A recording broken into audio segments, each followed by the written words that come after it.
बिस्मिल्लाहिर्रहमानिर्रहीम। सो अब हम दूसरी डिजीज़ को कवर कर लेते हैं। हमें यही टेबल फिल करना है यार।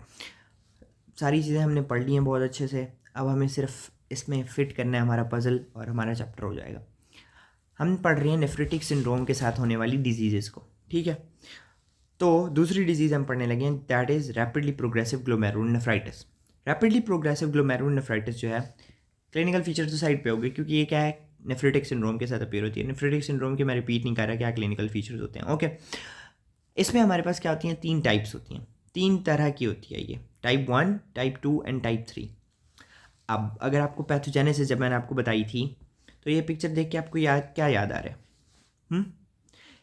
ये एंटीजेंस पड़ी हुई हैं, कहाँ पड़ी हुई हैं? बेसमेंट मेम्ब्रेन के ऊपर पड़ी हुई हैं और एंटीबॉडीज़ आ रही हैं। तो ये एंटीजेंस जो हैं ये क्या है, फिक्स्ड एंटीजेंस हैं, ठीक है। फिक्स्ड एंटीजेंस हैं, ये इसी का पार्ट है, हमेशा से यहीं पे हैं, सेल्फ एंटीजेंस हैं ये। अब टाइप 1 जो होती है ये गुड पास्चर सिंड्रोम के अंदर होती है, गुड पास्चर डिजीज़ होती है हमारे पास, ठीक है। गुड पास्चर सिंड्रोम के अंदर हमें नज़र आती है glomerular rapidly progressive glomerulonephritis type 1। अब इस डिजीज़ में होता क्या है, पैथोजेनेसिस अगर देखो आप, है ये भी क्या, इम्यून मीडिएटेड, ठीक है। इम्यून में कौन से वाला 3 पार्ट्स बताए थे ना, या टी सेल मीडिएटेड हो सकती है, या हमारे पास अल्टरनेटिव कॉम्प्लीमेंट सिस्टम के थ्रू हो सकती है डिजीज़, या फिर हो सकती है एंटीबॉडी मीडिएटेड। तो यहाँ पे क्या है, एंटीबॉडीज़ आ रही हैं ना, तो ये एंटीबॉडी मीडिएटेड है। अब एंटीबॉडीज़ मैंने आपको बताई थी आगे से 2 तरह की होती हैं, या सर्कुलेटिंग इम्यून कॉम्प्लेक्सेस बने हो, या फिर प्लांटेड एंटीजन हो, या फिक्स्ड एंटीजन हो। तो ये कौन से वाली है, फिक्स्ड एंटीजन है, ठीक है। तो फिक्स्ड एंटीजन क्या क्या होती है, मतलब सेल्फ एंटीजन है, उसी का पार्ट एंड पार्सल है, हमेशा से वहीं पे पड़ी हुई है।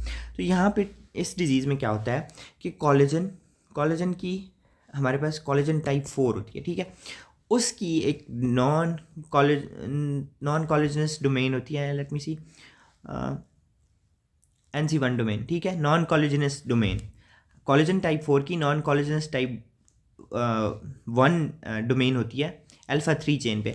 आपको ये याद करने की ज़रूरत नहीं है, आपको सिंपल पता होना चाहिए कॉलेजन टाइप 4 की एंटीजन है, ठीक है, वो पड़ी हुई थी यहाँ पे, उसके अगेंस्ट ऑटो इम्यूनिटी की वजह से एंटीबॉडीज़ बन गई, वो आके एंटीबॉडीज़ यहाँ पे डिपॉजिट हो जाएंगी। कहाँ पे डिपॉजिट होंगी, मेम्ब्रेन के ऊपर, ठीक है, GBM के ऊपर, ग्लोमेरुलर बेसमेंट मेम्ब्रेन के ऊपर, और वो डिजीज़ कॉज कर देंगी, सिंपल एज दैट, ठीक है। तो यही इसकी पैथोजेनेसिस है, ठीक है।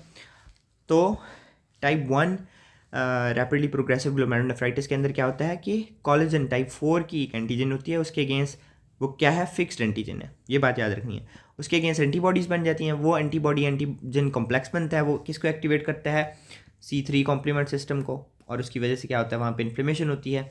पाँच दफ़ा ये क्रॉस रिएक्ट कर देते हैं, बेसमेंट मेम्ब्रेन वहाँ पे भी है ना, उसमें पल्मोनरी सिस्टम में, ठीक है। तो वहाँ पे जब होगी तो वहाँ पे पल्मोनरी हैमरेजेस वगैरह होंगे, ठीक है। यार सिंपल सी बातें हैं, पीछे से अगर हमें सारी बातें क्लियर हैं तो ये तो बहुत आसान सी बात थी, ठीक है। तो अगर हम इसमें अब फिट करें अपने टेबल के अंदर तो यही बात लिखी हुई है, नेफ्रेटिक सिंड्रोम के साथ अपेयर होता है। टाइप 1 जो है वो क्या है, एंटी GBM टाइप है। एंटी GBM टाइप क्या है, एंटीबॉडी एंटीजन कॉम्प्लेक्स है, लेकिन कौन सी एंटीजन थी, फिक्स्ड एंटीजन थी, और उसके अगेंस्ट एंटीबॉडीज आके मिल रही हैं, ठीक है।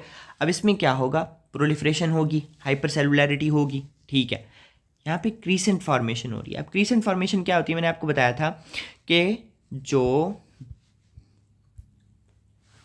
मैंने आपको स्ट्रक्चर बताया था ना, एंडोथीलियम होती है अंदर, बेसमेंट मेम्ब्रेन होती है, और उसके बाहर क्या होती है, पोडोसाइट्स होते हैं, जिसको हम कहते थे विजरल एपिथीलियम, और सबसे बाहर क्या होती थी, पैराइटल एपिथीलियम। तो अगर पैराइटल एपिथीलियम का हाइपरप्लेजिया होना शुरू हो जाए तो ये क्या बनाता है, क्रीसेंट फॉर्मेशन, ठीक है। मैं आपको यहाँ पे पिक्चर में दिखाता हूँ, ठीक है, ये देखिए, ठीक है। अब यहाँ पे आप क्या देख रहे हैं, हाइपर सेलुलैरिटी आपको नज़र आ रही है, कैपिलरी टफ्ट्स के अंदर मैक्रोफेजेस, ठीक है, न्यूट्रोफिल, सारा कुछ मिल रहा है, ठीक है। मेसेंजियल सेल्स भी बहुत ज़्यादा हाइपरप्लेजिया हुआ हुआ उनका। और यहाँ पे देखें, ये पैराइटल लेयर थी बोमेन कैप्सूल की, उसने क्या किया है, उसकी प्रोलिफरेशन की वजह से देखें बहुत सारे सेल्स इकट्ठे हो गए हमें, ठीक है। तो ये एक चांद की तरह स्ट्रक्चर बना रहे हैं, क्रीसेंट शेप, ठीक है। तो ये क्रीसेंट बन गया, ओके, क्रीसेंट। और क्रीसेंट के साथ साथ क्या होता है, यहाँ पे फिब्रिन मैश वर्क होता है, ठीक है। ये जो अंदर की तरफ होता है ना, यहाँ पे फिब्रिन मैश वर्क होता है, ठीक है। सो ये हमारी हो गई माइक्रोस्कोपी, लाइट माइक्रोस्कोपी। अब जब हम इसे देखेंगे इलेक्ट्रॉन माइक्रोस्कोपी के ऊपर, तो क्रीसेंट हमें मिल रहे हैं, ठीक है, बोमेन कैप्सूल की वजह से, ठीक है, क्रीसेंट मिलेंगे। और कहाँ पे हमें ये वाले मिलेंगे डिपॉजिट्स, ठीक है। ये डिपॉजिट्स भी जो होते हैं ना, ये सब एपिथेलियल डिपॉजिट्स होते हैं, ठीक है। और कुछ जो होते हैं वो बेसमेंट मेम्ब्रेन के ऊपर होते हैं, आपने ये याद रखना है, ठीक है।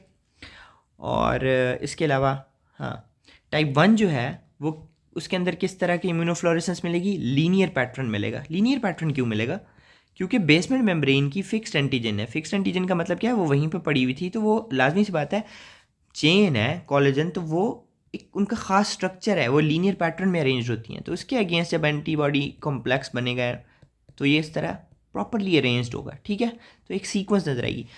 बाकी डिजीज़ में क्या हो रहा है कि वो पोडोसाइट ये पड़े हुए हैं, सब एपिथेलियल जाके डिपॉजिट होती है एंटीजन, उसके अगेंस्ट एंटीबॉडी बनती है। अब किसी में वो ज़्यादा एंटीजन्स होंगी, किसी में कम होंगी, तो वो हैप्पैज़र्ड होता है, ठीक है, ग्रैनुलर होता है, ठीक है। जिस तरह आपको ये नज़र आ रहा है, ये ग्रैनुलर है, okay. So rapidly progressive glomerulonephritis मैं रिपीट कर रहा हूँ, ठीक है। इसकी 3 टाइप्स हैं, टाइप 1, टाइप 2 एंड टाइप 3, ठीक है। हमने टाइप 1 पढ़ ली। टाइप 2 क्या है, टाइप 2 सिमिलर है जैसे हम ऊपर पढ़ के आए हैं post streptococcal glomerulonephritis. Post streptococcal glomerulonephritis क्या थी, एंटीजन एंटीबॉडी कॉम्प्लेक्स बना था, उसमें भी एंटीजन पहले आके डिपॉजिट हुई थी सब एपिथेलियली, उसके पीछे से एंटीबॉडी आ गई थी और सब एपिथेलियल हम्प्स बन गए थे, ठीक है। तो टाइप 2 उसी तरह है, सेम टू सेम। टाइप 3 जो होती है वो क्या होती है, टी सेल मीडिएटेड। अब आपको फिर पैथोलॉजी अगर याद हो, मैंने जब स्टार्ट में बताया था तभी पहले बताया था, तो टी सेल मीडिएटेड में क्या होता है, CD4 और CD8 एक्टिवेट हो जाते हैं, साइटोकाइन रिलीज होते हैं और वो डिस्ट्रक्शन काज कर देते हैं, ठीक है।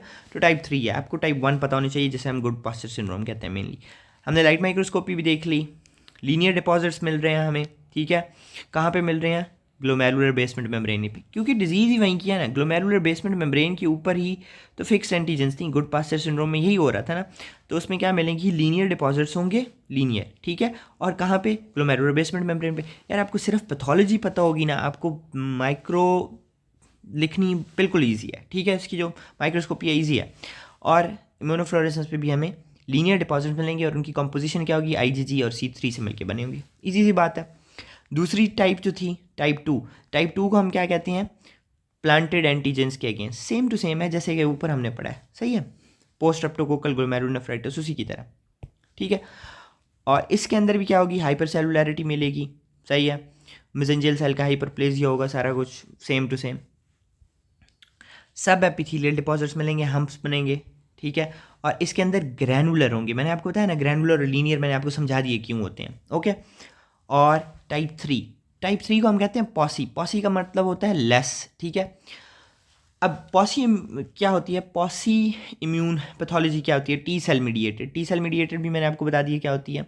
टी सेल्स होते हैं वो एक्टिवेट होते हैं और वो जाके डिस्ट्रक्शन कॉज करते हैं बाय साइटोकाइंस और डायरेक्ट किलिंग।